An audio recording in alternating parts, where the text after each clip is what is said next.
নমস্কার বন্ধুরা, সুধা ভিলেজ ব্লগে আপনাদের সবাইকে স্বাগত। আবার একটা নতুন ব্লগ নিয়ে চলে এলাম। আপনারা আমার সঙ্গে থাকুন আর শুরু থেকে শেষ পর্যন্ত ব্লগটা দেখতে থাকুন।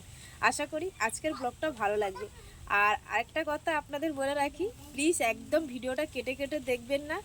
আর ভিডিওটা দেখার শুরুতেই একটা লাইক দিয়ে দেখবেন। অনেকে দেখছি লাইক দিচ্ছে, অনেকে লাইক দিচ্ছেন না, হয়তো ভুলে যাচ্ছেন। প্লিজ একটা লাইক দেবেন। আর কমেন্টের বেশি পড়ছে কিন্তু লাইকটা কম পড়ছে। আর এটাই আপনাদের কাছে আমার অনুরোধ, আর সম্পূর্ণ ভিডিওটা দেখার অনুরোধ রইল। তো এই যে গাছে থেকে এই সবজিগুলো কেটে নিয়েছি, আর পুকুর ছেঁচা হয়েছিল। 3 রকমের মাছ ভাজা আছে, তো রান্না হবে 3 রকমভাবেই রান্না হবে। 3 রকম মাছ, একটা সর্ষে বাটা দিয়ে হবে, একটা ঝাল হবে, আর একটা এই যে সবজি দিয়ে মাখা মাখা করে ঝোল করব। এই যে রান্না হয়ে গেছে। পার্শে মাছটাকে সর্ষে বাটা দিয়ে ঝাল বানিয়েছি, আর এদিকে এই যে চিংড়ি মাছ দিয়ে আর পেঁয়াজ কাঁচা লঙ্কা দিয়ে একটু ঝাল ঝাল করে বানিয়েছি। আর এদিকে এই যে ঝিঙে আলু দিয়ে বড় একটা রুই মাছ হয়েছিল।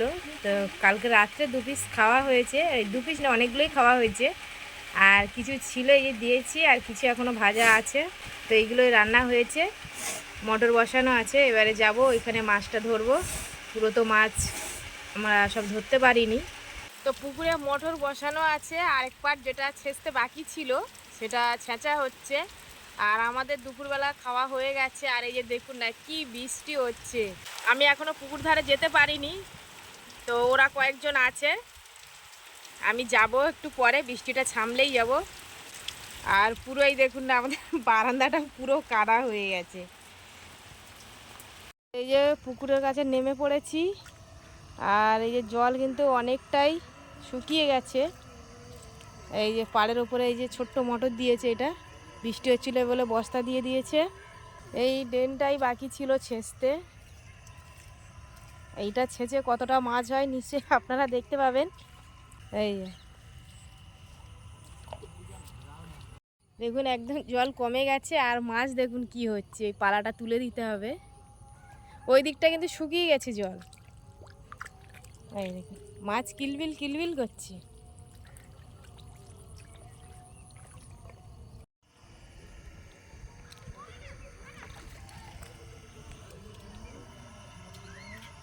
তো এই যে নেমে পড়েছি, চিংড়ি মাছ ধরছি।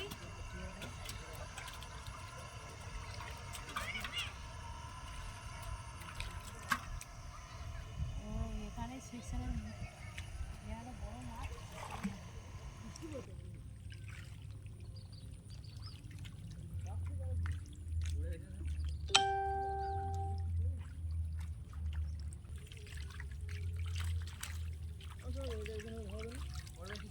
আমি এটা উপর তুলে দিচ্ছি।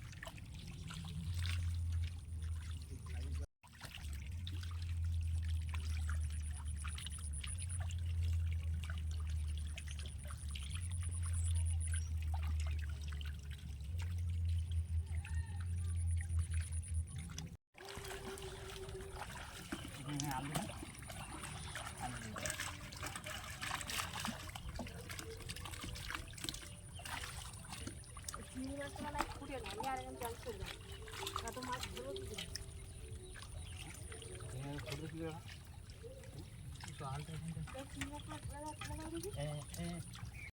তো এই যে আমরা 3 জনেই কিন্তু মাছ ধরছিলাম, আর পুকুর একদম জল শুকিয়ে গেছে।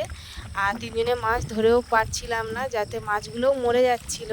ওই জন্য সোনাইয়ের বাবাকে বললাম তুমি জল ছেড়ে দাও, যাতে মাছগুলো বেঁচে যায়। তো ওই জন্য বেশিরভাগ মাছ আমরা ধরতে পারিনি, তা জলও ছেড়ে দিয়েছে। আর ব্লগটা বেশি বড় করব না, এখানে ব্লগটা শেষ করব।